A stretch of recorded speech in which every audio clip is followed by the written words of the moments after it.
Hello once again, everybody. We're happy to have you back. We'd like to give a very special thanks to Seo Young for making the amazing cover art and to Kame B-ri for the sweet lo-fi. You can get both their handles in the description below. And I am half of your host, Marcello. And I'm the other half, Sele, but please call me Sele. And joining us is our first and very lovely guest, Alycia Pascual-Peña. Hi. So Alycia is a really cool person. She's living the dream, I would say. She did a big thing that a lot of people wouldn't have the quote unquote like balls to do. Clearly you don't need them.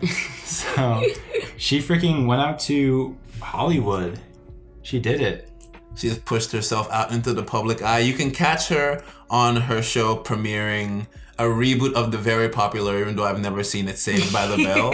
When is it coming out again? November 25th. Catch it on November 23rd? 5th. 25th, I'm sorry. So tell us, like from the outside, people here, especially here at our college, Marist, has seen this like lovely personality you presented us with freshman year. And then you suddenly just vanished and you pop back up and you're a star. And that's like blowing people's minds. Because people do still talk about you. Do you remember Brett from like Leo Hall? He lived across from me, didn't talk much.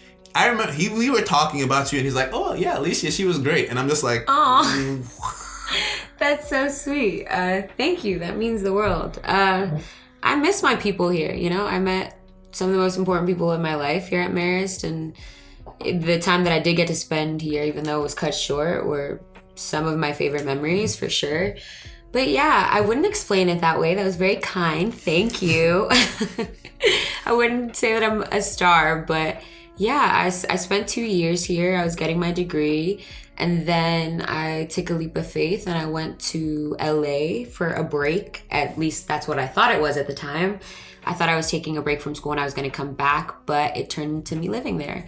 I went and in a couple of weeks I booked my first film, and then shortly after I booked the show in which I'm on now, Saved by the Bell, and now I live in LA. What was the first film you booked? It's a film called Moxie. It's a Netflix film. Super cool. One of the most amazing experience I've ever had in my entire life. I had like the best cast in the world, like curated of some of the most amazing women, I think, on the entire planet. My castmates on that movie, and it was also directed by Amy Poehler, who's a legend and someone that I've looked up to. So working with her was such an honor. But it was amazing. I went out to LA and I was, you know, working as an assistant to a producer and obviously auditioning and working hard as an actress trying to get my name out there. And I booked Moxie as one of the leads of that film, and it was such a blessing. And when does that come out? That we are unsure of. We know that it comes out in early 2021. Super cool. Yeah. all right, thank you so much. Everybody look forward to Moxie. Now, you said something about that, like how I explained it looking that way from an outside perspective. If you wouldn't mind, why don't you give us like some inside perspective on your journey? Of course. I think like most things in life, perception isn't reality, and people definitely have a warped perception of what my career has been or what my journey has been. I think most people think that I went out to LA and then all of these amazing things just happened to me, which timeline-wise, yes, things happen pretty rapidly, but what most people don't know is that I've been in the industry since I was 3 years old. So I've been, you know, I was first signed to an agency at 3, and then I've worked as a model until I was 9, and I focused on acting, and I found a love and a passion for that, and I've been training extensively since I was 9 years old as an actress. So it definitely wasn't just, in 2 months and she just picked up acting. Like, I get it, totally understandable, because people at Marist didn't know me as an actress, or I think frankly no one here even knew me as any type of artist. They knew me as this like crazy girl waving and smiling to all these people who happen to be on way too many boards, and maybe took school too seriously sometimes, but nobody knew me as an artist. But we all liked you though.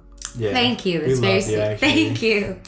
That's why I had to come back and visit. You know, I love my people, and I feel like I'm a senior by association, even though I'm not in school anymore. Oh, definitely. Honorary Marist student. Yes, I'm an honorary Marist student. And if you do have a graduation, if it's safe enough, you know, with COVID, you know, wear your mask, be safe. But if it's safe enough, I'll definitely be there rooting all my people on. Awesome. But yeah, that's not a part of me that anybody knew. So it kind of shocks people, and people are like, this came out of nowhere. So I get it, but it's definitely not that. I've been working most of my life to be where I am now. Mm-hmm. And I think that's something that happens in society a lot, or at least that we see, right? Because you only hear about people once they've made it to a certain point. You miss like the years of just, whether it's mess ups or just going nowhere to get them to that point. And I think J. Cole says that super well. Like, he preaches that a lot. Nothing happens overnight, and you're like, proof, dude. And you're only what? You're like 21? Yeah, I'm 21. 21. You got your entire life ahead of you. You know, and it doesn't exactly feel like that because I've been working since I was a kid. But yeah, also J. Cole, one of my favorite rappers of all time, if not my favorite. Shout out J. Cole. Shout out J. Cole, period. But yeah, it's been a lot of work, and one of the reasons I just didn't speak for it was, one, I wanted my work to always speak for itself, but two, I wasn't a working actress. I was auditioning week in and week out, even while I was here at Marist, doing self-tapes in my room and doing things very unconventionally and filming things at 3 a.m. because at one point I was on this campus and had 3 jobs and just trying to make it work, and it was so not easy. And I felt ridiculous at times, you know? I'm playing these characters at 4 a.m. asking like my roommates, hey, can you put this on tape for me? And they're like, what the hell are we doing? While I'm a student in school. But I was like, this is my dream and I have to work towards it. And it came with a lot of years of not working, not booking any job, and that can get discouraging, but I knew that I loved it and I kept working on my craft, and hopefully this is just the beginning for me, you know? Oh, for sure. And I think one time I remember, this was like the first semester I met you through Lily, and I think I was living in Fulton and you had just gotten that new RA position in like West Cedar. Was it Cedars? Well, Upper West Cedar. And I think you called me at like 1:30 in the morning. You were like, yo, can you tape me for one of my auditions? And I was like, what the hell? Yeah. I was like, oh my God. First off, she's acting. And then you were great at it, which is the crazy part. Oh my gosh. Did I do a tape with you? Yeah. Like, memories mush into one. Yeah. And for sure. I would like bribe people with pizza and stuff. And that's how you know, like, I have love for you. Because I've only taped with very few people because I don't trust most people with it, because it is a very serious thing. Like, this is something that goes to a casting director and you're hoping to book a job. But I was like, you're an artist, you get this is super crazy. And that is, oh my gosh, I have so many stories like that with people. But yeah, it's also just, most people don't understand the industry, and that seems like a ridiculous thing to do. Like, oh, can you just read these lines with me and act like we're in this haunted house and we're like dying together? Okay, bye.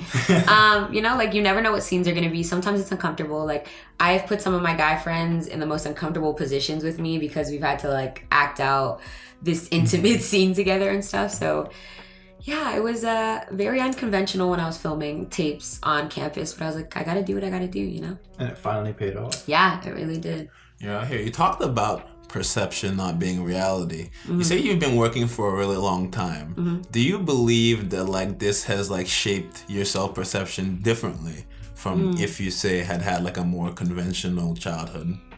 Like, if I view myself differently due to it, or if I view the world around me yourself, both yourself and the world around you.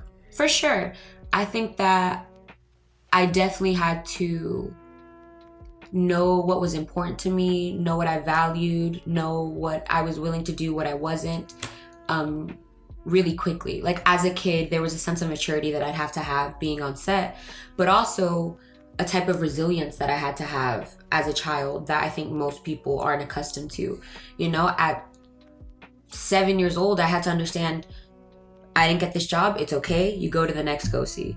And, you know, at 10 years old, I was dealing with so many comments that could be seen as degrading or, you know, discouraging. And I just kept pushing through because I knew this is what I loved. And I was so blessed to have a mom who is my everything, and she would always tell me, this isn't who you are, it's what you do. You love this, but this doesn't define you. You need to know who you are, you need to know what's important to you. And those were things that she instilled in me in a very young age. So I thank my mom for that. And I think because of that, I'm outspoken and I know what I want, and I'm passionate and I'm unapologetic about it. Of course, I get insecurities about it, like any human would, but I think it's definitely made me a stronger person because of certain comments that I've had to deal with being in the industry, or just rejection, an immense amount of inhumane rejection that you deal with being an artist and an actress. World-wise? Yeah, is this like, because I'm sure trying for something for so long and then getting nothing back, like it absolutely can be discouraging. You know? Absolutely. And like currently we're kind of both in that. We haven't like had our big break yet. Definitely, we appreciate life. We've had some really good things happen. Yeah. Yeah, but we're like 2 episodes in though. So like we're like Yeah, it's just the beginning. It's just the beginning. It's the beginning. So like having that finally pay off, I'm sure that felt like you were on top of the world. Like that had to feel awesome. And then not only did you get that first movie, now you had a show, like a really awesome show, and you're starring in it. So do you think it's gonna keep going? Like, do you think this is just the beginning for you, right? Yeah, it's weird to say. Like, I'm not accustomed to it yet, but like just the other day, because I was getting COVID tested. Shout out, go get COVID tested if you can, and you have access to it. But I was filling out paperwork and it asked me what my profession was, and I didn't want to write down actress, but that's what I am. I can't even believe it yet, and it's wild to say, but I am a professional actress. This is my job, you know, and I still audition, and just the same way I was when I was a kid, the same way I was when I was here at Marist as a student, auditioning and going on to the next job. You know, it's unconventional the way that our job works, that it's very unpredictable. You never know what you're going to be on, how long it's going to be, what character you're playing, but there's a beauty in that as well. So yeah, it's crazy. I live in LA now, and I'm an actress, and hopefully there are more things to come. Just want to remind all you listeners out there in the world that a thing isn't beautiful because it lasts. It's beautiful because of the feelings it creates. And these feelings you must have created for yourself throughout this entire process must have been amazing. So like, tell me, like, you're on the climb right now. Have you done any like very like Hollywood-esque things to like celebrate? Yeah. That's a good question. That is a great question. Hollywood-esque things. Well, yeah, I feel like I've done a lot of basic LA stuff. Like, you know, I went and bought a bag with like one of my castmates, which I was like, girl, the bag that I currently have is from Target and it works just well. Like, why am I about to pay? What am I about to pay for this damn bag? And she was like, no, it's an investment. Like, I literally had to be sold this damn bag because I was like, the bag I wear is $15 and it holds everything well. So like, you know, I've just never been like that, but you know, my friends and family practically pressured me to celebrate myself. I know it's something that I'm not good at, but because I definitely do feel like I'm on the climb. Don't think anything about me has changed. I've just achieved certain goals that I have, but I have so much more that I want to achieve. So I feel like it's just the beginning, and so many endeavors that I see set in my future as an artist, and wanting to be a multifaceted artist. But yeah, I got a bag, you know, like a little Prada bag. That's very LA. My team, who I adore, like my agents and my manager, they took me to Catch LA. I was like, this food is way too expensive, but it's cute. Okay. Done like the hikes that like all the influencers do and stuff. Dang. That's awesome. Yeah, but other LA Hollywood stuff, I can't think of it. Like, I definitely do some cliche stuff sometimes because I've just moved there. But yeah. You have to, right? You got to. You're in LA, you got to. You got to. Okay, is there anything that you want to do, like anything you've seen in the movie that you're like, okay, once I get famous enough, I gotta do this at least once? Come on, be honest. That I gotta do once. I don't know, man. Like, I think I'm just like excited to like dress up. Like, because I feel like fashion is definitely a form of expression. So I'm excited for like press events. I've never done that before. Like, oh, that's gotta be super cool. Yeah, I'm like, I have to look at looks and like curate what hair I want or what this I want. I'm like, shoot, I just play day to day with like my clothes from Marshalls and the stuff that I thrift. You know what I mean? So that's something that I'm definitely looking forward to. Do you have like a fit in mind? Yes, sir. Like, just like growing up, there were things that I always had that I just never had the resource that I always wanted, that I never had the resources to have. Like, you know, J's, and this is like really simple. I don't think I'm not very like high maintenance about anything, but especially clothes. I'm like, if you love it and you feel good in it, wear it. I've always been that type. But J's were always something that I was like, I gotta have that one day. So there are some kicks that like my cements and like classic ones, like I had to get, and those were things that I looked forward to wearing. That. Yeah. Those are awesome things to wear, too. No, those are good. It must be amazing. It's like finding yourself in this place. I don't mean like finding yourself, obviously, like you No, it's weird. Like, you hope about being somewhere so long in your life, and then once you're there, it feels pretty surreal, and then you have to decipher how you're going to navigate life from there. Was there a kind of like culture shock for you? Absolutely. Like, professionally, I've been preparing to be where I am my majority of my life when it comes to being on a set, prepping, breaking down scripts. Those are all things that I've prepped for. But all that comes with that, you can never prepare yourself for. Like, I thank God that I've always been very outspoken and like been on panels about things that I've been passionate about and stuff. But that is nowhere near doing interviews for these publications that you've always admired or talking to people that you've always been inspired by. So yeah, there's a lot is culture shock. Also just being in LA, like I didn't grow up privileged. I didn't grow up with many things accessible to me in a way that there are to LA, like where people can just do things when they want.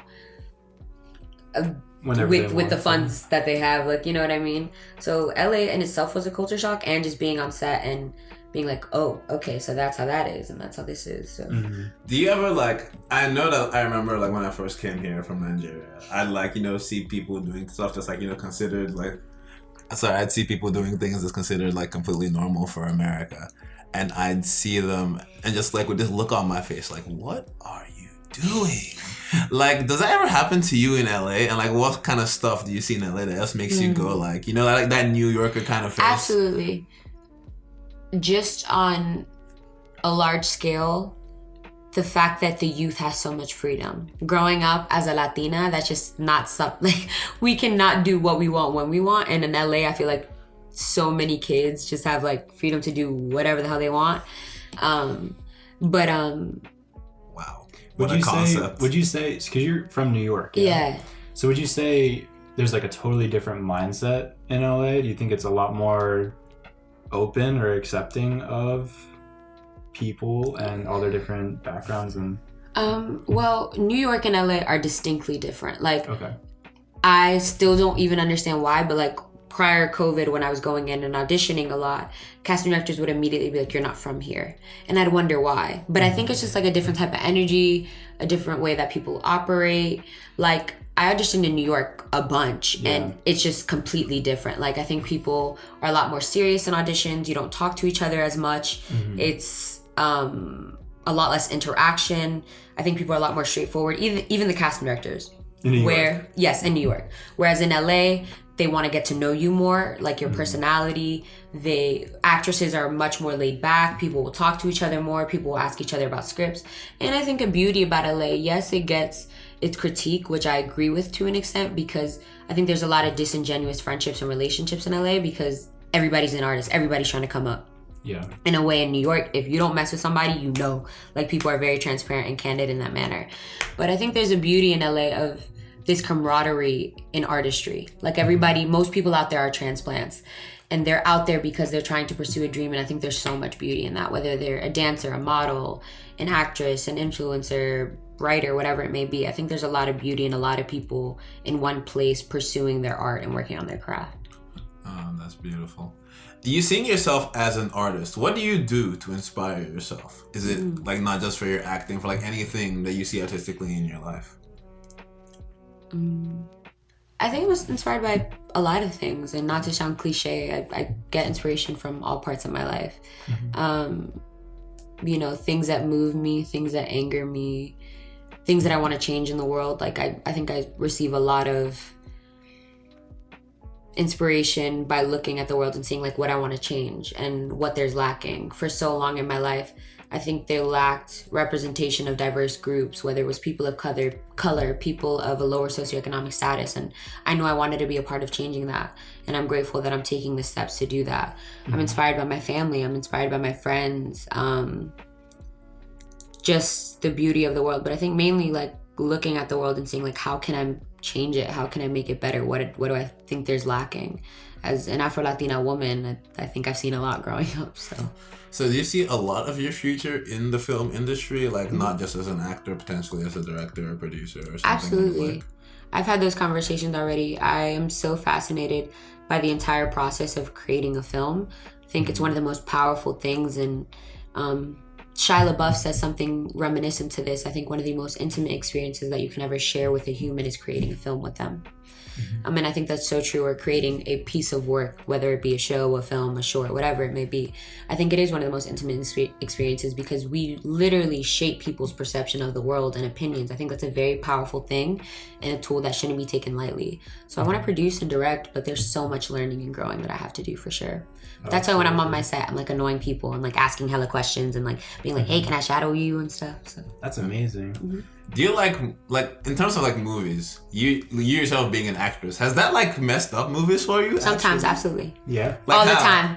Like all the time. Like I will look at a movie and be like, damn, I wonder how they felt shooting this scene, or damn, like the sound for this must have been like, I think things like that all the time, and my poor friends, they have to hear me make little comments like, or looking at like continuity, or being like, I would not want to film this scene, or like, or thinking like, oh my gosh, this girl had to do this 20 times, and then being like, can you shut up?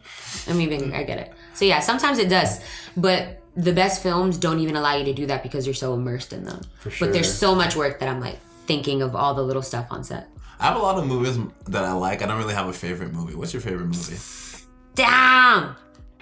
I should have an answer for this as an actress, but No, it's an impossible question, I think.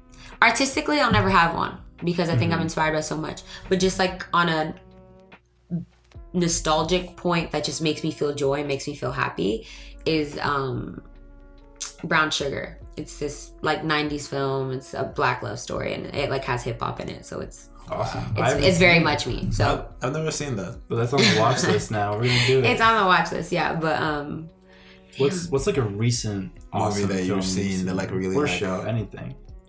whoo, shows like my quarantine shows were like Veep. I don't know if you guys. It's Veep, the show on Hulu, yeah. I love Veep. I love Lovecraft Country. Everybody should be watching. Euphoria. I May Destroy You. I think those are all beautiful artistic shows that I'm very inspired by. Did I say Euphoria? Yeah. Yeah. Okay. I have not seen Euphoria yet. but Really? Neither have I. I've seen pieces of it and it looks amazing. It's beautiful. I think the work on it is great. Yeah. It's a deep dive. Cinematically, yeah. But be prepared to watch it. I'm ready. It's been on my list. Okay, so I'm just like, I always give people caution sometimes. There definitely can be triggers in it, but yeah, I said, I'm trying to think. Also, I've been watching a lot of old stuff lately. Stuff from like my childhood, like Girlfriends, The Game. Mean like, Girls? Oh, Mean Girls, I love, but I was talking about it recently because of Halloween coming up, but I haven't seen Mean Girls in a minute. Me either. Love it because Amy's in it, but Like that movie like was so funny. I remember I saw Mean Girls as a kid with my older sister. really? Yes, and I remember because like, you know, we all like, you know, me and my family, we'd sit down, we'd pick out DVDs, we'd pick movies. Me and my brother and my dad would always want to pick some shit with explosions. But my sister was like, nah, like you guys always pick us watch Mean Girls. And I remember I watched Mean Girls for the first time and I'm like, bro, this is so funny. It's a classic comedy. It's literally a classic comedy. So It was good. It was kind of deep too. In my English class. oh, for sure. We had to compare a movie to like Macbeth or whatever, and I chose Mean Girls. Yeah, it sounds crazy, but like it's totally like if you did a high school version of Macbeth, it is Mean Girls. But then like, who's Macbeth? I don't even remember their names. Oh my god, I just remember very distinctly comparing like the dagger to that bar she gave her to like get super chubby. Oh, that was so messed up. Wow. Wait, I actually love that. There are parallels. There are huge parallels. Wow, this man is blowing my mind right now. But a side question, Sele, what's one of your favorite, like what's something good you've watched recently that you've been into? Ooh, I've seen like a bunch of stuff recently. I started watching Supernatural again. Oh, I haven't seen that. Because like I remember it started like it show's like about to end, so I figured like why not start watching. And I remember the first time I saw Supernatural, I was a kid. It was me and my older brother, and like we saw this show like, you know, so many weekends, and like it over the summer. We're both in our 20s now. We see like an ad for the last season of Supernatural, and he just like looks up. He's like, bro, this show is still around. Like That show has hella seasons. Bro, it's crazy. Like, these people that grew up, they got married, they had kids. It's like a soap opera. But like, I feel like soap operas, like, my aunt is like really into soap operas. She used to watch, what's it called? Is it The Bold and the Beautiful? Oh, Bold and Beautiful, and like, what's the other one? Damn, I can't. Is it like All My Children or something like that? And I remember, like, I just see that, and like, every time I see my aunt, like, that shit was on every day, and I just can't. And I see the people, like, they walk in and they do all these dramatic poses and all, like, the zoom ins on their faces, like, my sister, Jonathan. Ugh, but somebody's got to be watching it, aren't they? Like on season 20 something. Soap operas are big, surprisingly. I know. Especially in the Latino world. Oh my gosh, telenovelas are life. Those are the only type of shows we have. Like, I feel that are prominently consumed. Have you seen Jane the Virgin? Yes. Yeah. Okay, Yes, so with Gina Rodriguez. do you think is that like a new show? Is that you think that's good? Good in what regard? I don't even know what I'm asking. Oh my god. No. Because you said the soapboxes are like huge in Latino community. Oh yes, telenovelas. Well, Jane the Virgin was definitely so unique because it was a telenovela made for American consumers, but with the premise of a Latino show. So my family, we loved it. Also, any type of Latino representation we're trying to consume and support. So we loved that show, especially my mom and I. We would like wait for it to come out. And also it has such a special place in my heart because the abuela only speaks Spanish and none of my grandparents speak English. So that's how we communicate. Like, I speak Spanish back to them, but sometimes there will be times where I speak a little English to them. So the way that she communicated with her grandparents is how I communicate with mine. That's awesome. I'm so happy, like, because representation in film is super important, and it's really just recently started happening in like positive ways. And so I'm glad to know Jane the Virgin's working. Yeah. Working, quote unquote. Who knows, right? It's like we're definitely making strides. There's so much work to be done, but yeah. And I think Gina Rodriguez is a prominent voice in the Latino community, wanting to uplift Latina women. So it's, you know, I'm sorry, it's a great show. Like, I'm a big fan. Are you really? I was gonna ask, do you like Jane the Virgin? What are your shows? I do. My shows, recently I'm like kind of on like a little anime kick. So I just finished Avatar and Legend of Korra. Oh, bro, I saw like. How did I forget? I just finished that, and I bought an Appa for my room, which all my friends clowned me for, and I didn't care. Bro, tell them they're whack for that. Appa's the best. Bro, absolutely. But what are your anime shows? Okay, so it's like terrible to say. Right now, I'm currently watching Kill la Kill, which is like it's like Game of Thrones, basically. Yeah, but it's also super. It's weird. I don't really know what it's about. I'm still trying to figure it out. I'm about halfway through. Talks a lot about clothes and sexualizing people in general, specifically women. Oh wait, you said Kill la Kill. I thought you meant Akame. No, edit that out. Kill la Kill. It's like one of those shows that like, you know, it's like really good like for the person watching it. But like if somebody like walks into the room while you're watching that, you can't explain yourself. Oh, is it problematic? No, it's not problematic. It's not so much problematic. It's like very shocking. Not shocking. Not shocking. It takes, so if you just walk in like from first glance, and so this is the reason I actually watched it, because one of my friends was like, okay, this show is just garbage and it needs to go. And then I watched these guys explaining the whole backstory to it, and I think the philosophy and the message behind the show is it talks about clothes and how that's a representation of social class. Oh, and so it's very much so. And it's this giant classist commentary, very prominently through clothes. And then it also, and so the whole super overarching premise, you have these like people who spend a ton of money on these like Goku uniforms or just super big clothing things, and then you have the nudists who are anti this clothing regime or whatnot, and they're kind of at war. So, and the thing is, what's interesting is like the main character is super sexualized. Like, she's a girl, she's like ridiculously sexualized, and I'm trying to compare that to the rest of the characters in the show because they sexualize men as well in the show as well. So, but I haven't finished it yet, so I can't really speak on what it's trying to do. But anyway, I'm watching that. I'm watching Monsterland also on Hulu. Okay. Which is kind of hour shorts with like freaky ideas. Interesting. Yeah, and I thought it was gonna be scarier. Not super scary, but super cool. Spooky season? It's spooky season for sure. Yeah, spooky season. Spooky season for sure. Are you gonna like do anything for Halloween, or are you just gonna like sit inside in a costume? inside of the costume. Well, I'm really blessed that like I adore my roommates. I live with 3 other actresses, and then like one person lives in the back. So I think we're just gonna have a thing for ourselves. You know, small, cute quarantine Halloween. That's what we're gonna do. But yeah, we are gonna get dressed up, and I have some costumes on the table. Not sure what I'm doing yet. Oh, word. Now you talked about like the circling back to like, you know, social commentary and like favorite movies. Have either of you seen Borat 2? No. I'm currently halfway through it. I think that's the favorite thing I've seen. He's amazing. Yes. I will have to say, you can drag me if you'd like. I've never seen Borat, and I haven't seen Borat 2. But have you seen his show? Yeah, Sacha Baron Cohen's show is incredible. He's phenomenal. Incredible. I've seen like the Ali G one. Are you talking about that, or are you talking? Does he have a new show? I think it's the HBO show, the Sacha Baron Cohen show. I have not seen. He has a bunch of different ones. It's the foundation of it is like political social commentary, and there's like these phenomenal episodes where he is dragging Republicans. Yes, I need to watch it. It's amazing. What I really like about Sacha Baron Cohen in general as an artist is that he uses humor very he uses humor and trust in a very active way. Like most comedy is like lots of like, you know, life commentary, people talking about themselves, because that's like what people like to hear about. But what Sacha Baron Cohen does, and I feel like especially with the Borat character, is that he kind of like weaponizes trust through comedy.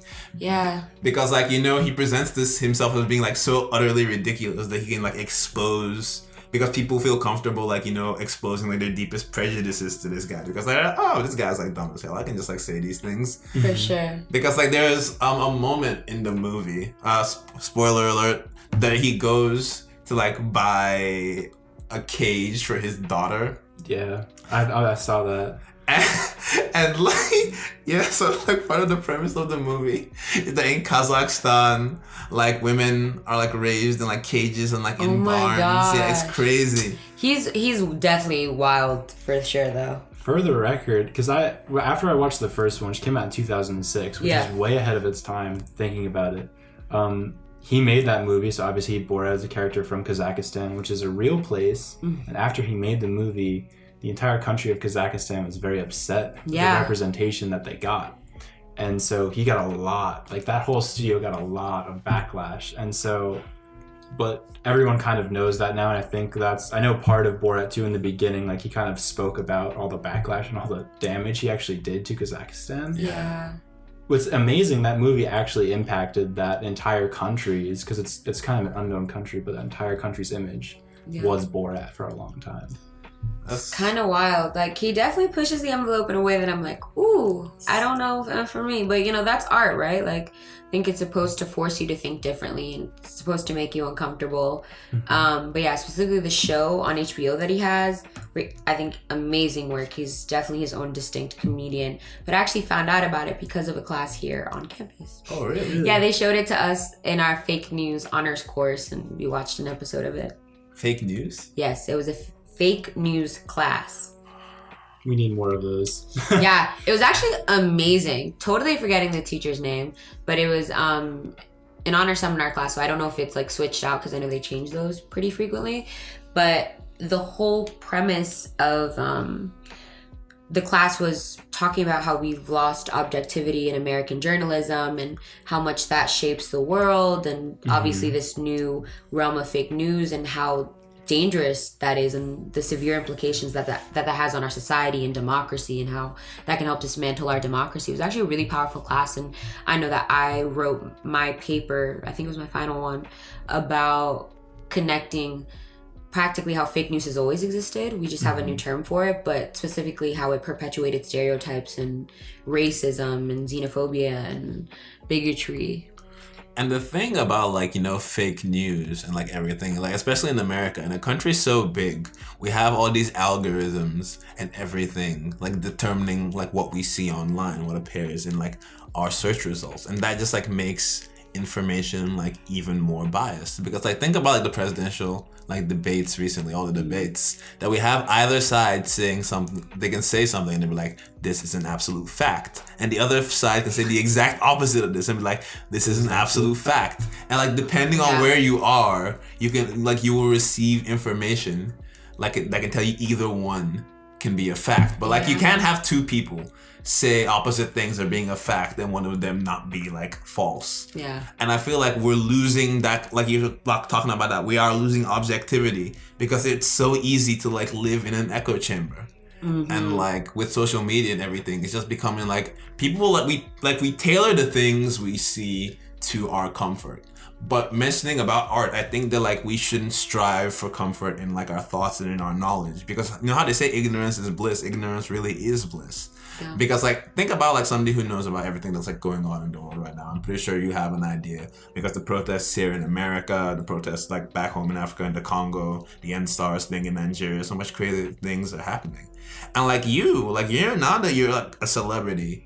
Well, not like a celebrity, I'm sorry. Now that you're like... No, it's okay. I'm sorry, I like cringed at the word. I'm sorry. Now that you're like in LA now, like how has that like... What do like people think is like going on? Because like you obviously said like the culture is different. Like talking to like how people view things like in LA, like versus how people view things in New York. Because I'm like, it's like so far away. So I'm pretty sure like the things, like the realms of thought must be like so far away. What's it like? Politically or socially? It's just socially. Socially?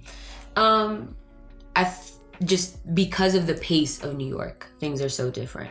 Like pace, I think, affects the way that people operate and approach things, whereas in New York, as you guys know, things move really quickly, especially being like from the city. I'm originally from the Bronx, so things move quickly, so that forces people to have to be like very candid and blunt. And you know, most people are more boisterous and stuff, just in a way that LA isn't. LA is like mad chill, but there's definitely like bureaucracy and politics of like the industry that most people have to like buy into, which is it's a double-edged sword, you know what I mean?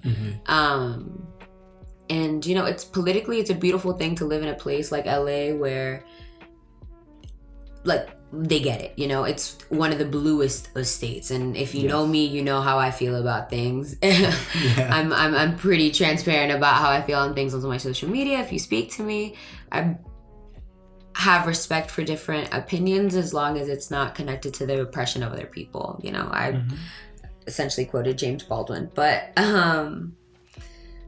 so yeah, they're very different places, but it's funny. I'm learning that having friends from each coast, the grass is always greener. I have friends from LA that want to go to New York, and friends from New York that want to be in LA. Of course. Yeah.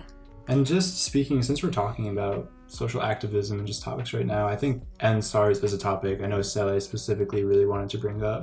So like the whole thing about NSARS, some people like actually seem to think like NSARS like is like the disease SARS. So like just to like clear up that misconception, no, that's not like what's going on. So the whole thing that's going on is that we have this force in Nigeria that was called the Special Anti-Robbery Squad. They were around for like a little bit before they started like, you know, robbing people. So things in Nigeria are crazy. It's like police brutality on a scale like most people here in the Western world can't even imagine. People are being like taken, people are being tortured. It's terrible. So like just, I don't want to like talk about this for too long, because like, you know, this is supposed to be like a vibey kind of place. But just remember, like if you see anything about like the hashtag NSARS, you don't even like need to be from Nigeria to care about it, because it's about human decency more than anything else. So just like share the hashtag if you can, posts, bring awareness to it, and like, you know, just be kinder to other people, because like you like this is the kind of thing that happens when human beings like abandon kindness and decency. So like we said it before, don't be a dick and NSARS. For sure. And no, you shouldn't feel like you need to condense talking about ending SARS. I think it's unfortunate that most people in America don't understand the extent of what's happening in Nigeria. Like people are being murdered for having an iPhone or wearing a designer shirt because of this dangerous nationalism that this police force is perpetuating in Nigeria, and it's really disgusting to see. And most of the people that are losing their life are very young, and your country is a country with such a large young population, and it's horrific to see and to have friends that are Nigerian, having family members back home. While it's becoming a war state, and this police force is murdering people in the streets and dragging them from their homes. It's absurd, and it's really disheartening. So people need to amplify what's going on, spread awareness, and donate to links that you see, and really do your due diligence about what's happening in the world. There's so much happening in Yemen and in the Caribbean and in the Congo when it comes to different parts of Africa with sex trafficking and police forces. I think people need to do research and really step outside of themselves, especially as Americans. We're really good at being narcissistic. No, like stepping outside yourself is difficult for people to do. I understand that because like I've like basically these last 4 years through college have been like a journey of stepping outside of myself. And like I'm stepping outside of yourself is something I feel like people don't like think about like as a big concept, because like I feel like for like the longest time like people were told like if you want to understand things you got to like look inside of yourself, when I think like the opposite is true. Because I was having like a discussion, like I've had like a bunch of discussions and like a couple of interviews these past couple of weeks about different topics, about people's like beliefs, and like, you know, we present like information that's opposed to their beliefs, and they can like, people can really just like take that and kind of like let it slide off them. And like I understand like defending your beliefs, but at the same time, the greatest act of self-respect you can perform is to challenge your deepest held beliefs. And I feel like there's like especially like in a place like America or like where like there's so many people who like grew up in like small towns, and you know like it's crazy like when people like when I first went to Maine and I just saw so many trees. I've never seen so many trees in my life. Screaming. And he was like, oh nah, this is just how it is. And like they're like people who are just like born there, they live their lives there, like they get married, they have kids, and they just like die there. And it's like, how can you just be like comfortable with that? Yeah. It's no, I get it. Like I have to have this conversation with people. It's about a balance and understanding that there are huge problems in the world. I will always promote diversity of thought. That's a beautiful thing. You should not want to live in an echo chamber. But when how you're feeling is oppressing other people, or not acknowledging the suffering and the pain and the murder of communities, entire communities, then you need to question yourself and reflect on your character. Absolutely. And question is this really your beliefs, or is this loyalty to something else, to an affiliation, to a political party, to a religion? You know what I mean? I think it's important that we really reflect and remain empathetic about what's going on. I think empathy is definitely something unfortunate that's just been lost or being lost. Like empathy and humility. Like we're all people, and I feel like it's so easy. That's not so easy. Like I personally never really forget the videos you see and stuff like that online are, you know, they're real people. They might not be your neighbors or your family members, but they are real people. And please just wear your mask and don't forget to be kind to people and check in on the ones that you care about that might be having a little bit of a hard time. Like things are crazy right now, and like it's all right to feel like uncertain and unsure, but like you gotta understand like the sun is still gonna come up tomorrow. But like, you know, depending on like how people are feeling, how the people around them like treat them, it might not come up for everybody else. So like we're all here during this time, and we just like here at the Low High Podcast just want to remind you, like not being a dick isn't just about like, you know, minding your business or like not bringing suffering into people's life. The whole idea is that life is already hard already. Life can be unnecessarily hard. Not being a dick is maybe just doing like the little things you can to make life a little bit less difficult for everybody else. And that's what we want to remember. We just want to remind you. Now, going back to Mean Girls, let's talk about the opposite of being mean. Kindness. Love to hear it. Wow. I think kindness is very interesting. So we're actually here. So our guest Alycia is like one of the. She's like kind. You're known to be a super kind and caring person. Believe it or not, even though you've left, like seriously, like everyone we've talked to, we're like, oh, we're having Alycia on the show. It was like, oh my God, she's always so nice. She always really takes the time to stop and talk to me, and it really feels like she's listening and she cares. And so, are you just naturally super kind? Do you make an effort to be like kind? I think I'm naturally like, I would say you're naturally like I'm naturally kind.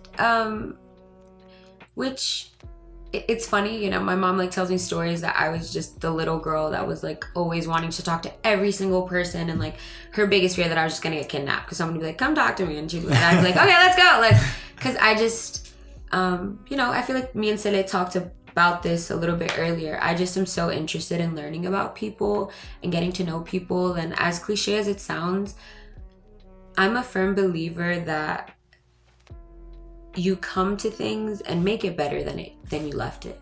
You know what I mean? Like life is so hard. You never know the battles that people are dealing with behind closed doors. If I can be a source of even a minuscule amount of joy to someone, I take a lot of joy in that myself. And I find that to be an honor. Like, we're all dealing with our own battles. We're all dealing with our own adversity. No matter how someone may seem, I just always want to be a source of joy. I always want to be a light. That's something that I've always felt. And I know it sounds really gross sometimes. Like, I've definitely dealt with my fair share of people being like, oh my God, that girl is crazy. That girl is weird. Like, that's not natural. She's fake, whatever. And then people like know me 6 years later and they're like, oh my God, you're just this gross. And, you know, I'm okay with that.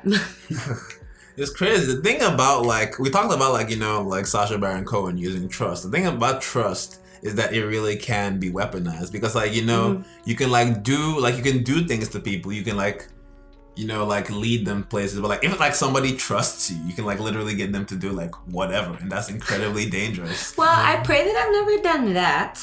But I mean, like, it's we touched upon it earlier. Like, it's unfortunate that so many people feel the need to be disingenuous and feel the need to not be sincere, and people aren't naturally kind. It's something that we're not accustomed to as humans. That's why I get it when someone's like, nah, she's weird. Like, I'm not trying to dog her or whatever. But yeah, if you can bring light and be joy to someone, why not do that rather than be a source of negativity and like bring people down? I think there's already so much of that in the world, and at the end of the day, like, what really matters is being able to be kind to people. Because, like, you know, being mean takes, like, more effort than being kind. It really does. So, like, why not just be kind? Yeah. So, like, at the end, we just want to remind you to keep kind. And here at the Low High Podcast, we just want to let you know that if you're feeling high or if you're feeling low, you're always going to have a place to go. And thank you for listening. Yeah, we'll see you guys next time. And once again, please give it up for Alycia. She was an absolutely lovely guest. Thank you. And make sure to check her out on the big screen or on Saved by the Bell, coming out November 25th. Yeah. Thank you, guys. It was such a pleasure. I had so much fun just chilling with y'all, and I'm excited to hear more podcasts as you guys make them. No, we're excited to put them out. Yeah. Hopefully they'll sound better. Okay, thank you, everybody.